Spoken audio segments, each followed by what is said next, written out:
पिछले 8-9 साल से सर्वाइकल है। विदाउट मेडिसिन हम गारंटी के साथ ठीक करते हैं। मेडिसिन खाने से सर्वाइकल कभी ठीक नहीं होता, एक्सरसाइज करना पड़ेगा उसको। प्रॉब्लम है उसको सोल्व करना नहीं चाहिए, देखिए, ये नहीं दबाना नहीं। लोगों को थोड़ा सा फ़ोन वगैरह अवॉइड करना चाहिए यूज़ करना। चीज़ दबेगा तो फिर वो धीरे धीरे एक जगह स्प्रिंग टाइप का हो जाएगा।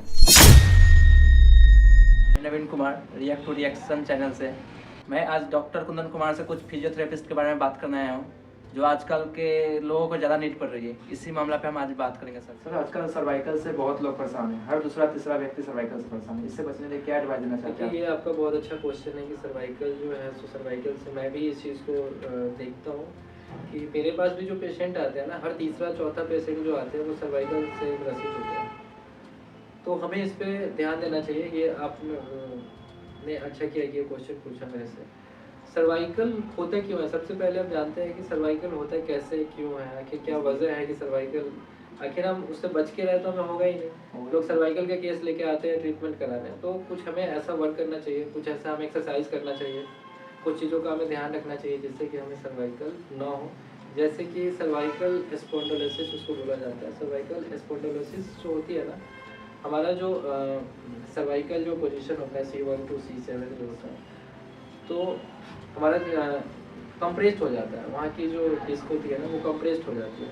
तो जब कंप्रेस्ड होती है ना, तो हमारा पोस्चर वीक की वजह से होती है। अगर हमारा पोस्चर सही रहेगा तो वो कंप्रेस्ड नहीं होगी। तो कंप्रेस्ड होगी तो जाहिर सी बात है, कोई भी चीज़ दबेगा तो फिर वो धीरे धीरे एक जगह स्प्रिंग टाइप का हो जाएगा। तो जब स्प्रिंग हो जाएगा तो फिर वो पेन आएगा ही, फिर उसमें ब्लड सर्कुलेशन नहीं होगा, स्टिफनेस बढ़ती जाएगी। काफ़ी सारे बैक की जो right and left shoulder side भी पूरा जो है स्टिफ हो जाएगा। इसकी वजह से क्या होता है कि फिर धीरे धीरे पेन आना स्टार्ट हो जाता है। मेरे पास जब कोई भी पेशेंट आता है तो मैं उनको डायग्नोज करता हूँ, तो उनका हिस्ट्री भी लेता हूँ, पूछता हूँ क्या क्या। तो कुछ ऐसे पेशेंट भी आते हैं जिनको पिछले 8-9 साल से सर्वाइकल है और वो मेडिसिन खा करके अपना दवा नहीं रहा। मेडिसिन खाने से सर्वाइकल कभी ठीक नहीं होता है। मेडिसिन खाने से या फिर किसी भी चीज़ को खाने से सर्वाइकल ठीक नहीं होगा। आप सोचने वाली बात है कि जो चीज़ें हमारी कंप्रेस्ड होती जा रही है, अब स्प्रिंग है, अब वो स्प्रिंग बनते जा रहा है, धीरे धीरे कंप्रेस्ड हो रहा है, तो उसको मेडिसिन से हम क्या कर सकते हैं? क्या हम वो स्प्रिंग उसको कंप्रेस्ड को सीधा कर सकते हैं? वो कभी नहीं होगा। वो थिंकिंग वाली बात है कि वो कंप्रेस्ड जब ही हमारा जो जब उसको स्ट्रेच कराएंगे हम, फिर से उसको दोबारा रीअगेन मोबिलाइज कराएंगे मोबिलिटी के लिए। रीअगेन मोबिलिटी के लिए हमें उसमें क्या होगा, स्ट्रेच करना पड़ेगा। जब तक हम उसके स्ट्रेचिंग नहीं करेंगे तो वो कभी ठीक नहीं होने वाला है। स्ट्रेचिंग की एक्सरसाइज करना पड़ेगा उसको। तो सर्वाइकल जो होता है वो क्या करता है, सबसे पहले लोग क्या करते हैं कि कहीं भी पेन वगैरह तो ऑर्थो के पास जाते हैं। तो मेरा मानना है कि सब तरह का कभी कोई प्रॉब्लम हो तो ऑर्थो ना जाकर, क्योंकि आप देखिए जाइएगा अभी ऑर्थोपेडिक्स के पास तो वो मेडिसिन आपको लिखेंगे ही लिखेंगे, है ना। उनको आप पेन में जाओगे तो जाहिर सी बात है कोई भी इंसान के पास पेन में जाएगा तो पेन मैनेजमेंट पे काम करेंगे। हमारे पास भी पेशेंट आते हैं तो मैं भी पेन मैनेजमेंट पे काम करता हूँ। तो मेरा क्या है कि मेरा जो ट्रीटमेंट है वो पेशेंट का अगर बात किया जाए तो उसके नेचुरल ट्रीटमेंट पे हमारा ध्यान होता है। हम नेचुरल ट्रीटमेंट की तरफ हम उसको ट्रीटमेंट करते हैं, रीअगेन मोबिलिटी जिसको बोलते हैं। क्योंकि जो प्रॉब्लम उसको जिस वजह से हुआ है वजह पे काम करते हैं पेन मैनेजमेंट के साथ साथ।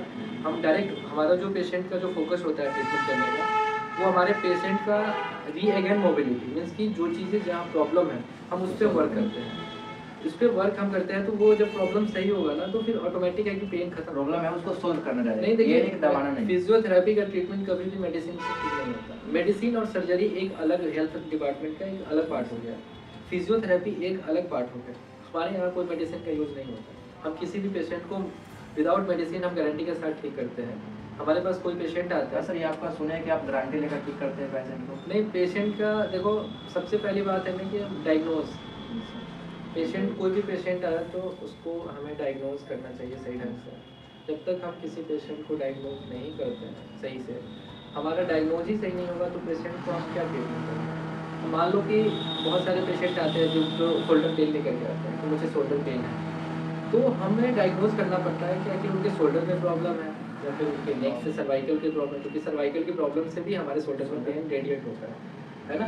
कभी कभी हेडेक भी होता है। तो उसके रीज़न है मैं आपको बताऊंगा, C1 C2 C3 में अगर हमारा वो कंप्रेस्ड है तो फिर हमारे हेडेक में पेन, सर के ऊपर की तरफ पेन होता है। जिससे कि लोगों को सामना करना पड़ता है, चक्कर आते हैं उसको, डिजीनेस फील होता है हमको, और सर में हेडेक होता है हमेशा, चक्कर खा के कभी गिर जाते हैं, और पेन भी होता है सारा वजह से? हाँ सर्वाइकल की वजह से। और अगर हमारा C4, C5, C6, C7 अगर कंप्रेस्ड है, नीचे की अगर हिस्सा अगर कंप्रेस्ड है, तो वो हमारा जो पेन रेडिएट होता है ना, वो दोनों हैंड में होती है और ये साइड में होती है, सारा मसल स्टिफ हो जाता है आसपास का, तो वो स्टिफनेस पेन फिर क्रिएट करने लगता है। तो मेरा मानना है कि सर्वाइकल जो है, बचने के लिए आप 2-3 एक्सरसाइज कर सकते हैं, जो बचने के लिए आप अपना पोस्चर को सही रख सकते हैं।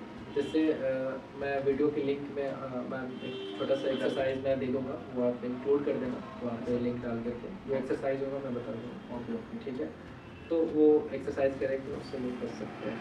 बाकी सर्वाइकल लोगों को थोड़ा सा फ़ोन वगैरह अवॉइड करना चाहिए यूज़ करना। अगर फ़ोन अगर यूज़ भी करना है, अगर मैंडेटरी है कि नहीं, बहुत सारे लोग सही चीज़ों के लिए भी यूज़ करते हैं फ़ोन को या फिर लैपटॉप यूज़ करते हैं, तो उस टाइम हमें क्या करना चाहिए कि जो वही मैंने बताया कि उस टाइम हमारा पोस्चर, मैंने क्या बताया आपको कि अगर हम 2 घंटे अगर गलत पोजीशन में बैठे हुए हैं, उसके बाद अगर 10 मिनट अगर हमारा पोस्चर सही रहता है, तो वो 2 घंटे जो पोस्चर गलत है ना, उसको वो मैनेज कर लेता है 10 मिनट। तो हमें छोटी सी चीज़ें है, ध्यान रखना चाहिए इन चीज़ों पे, लेकिन लोग ऐसा नहीं करते हैं। समझ गए ना?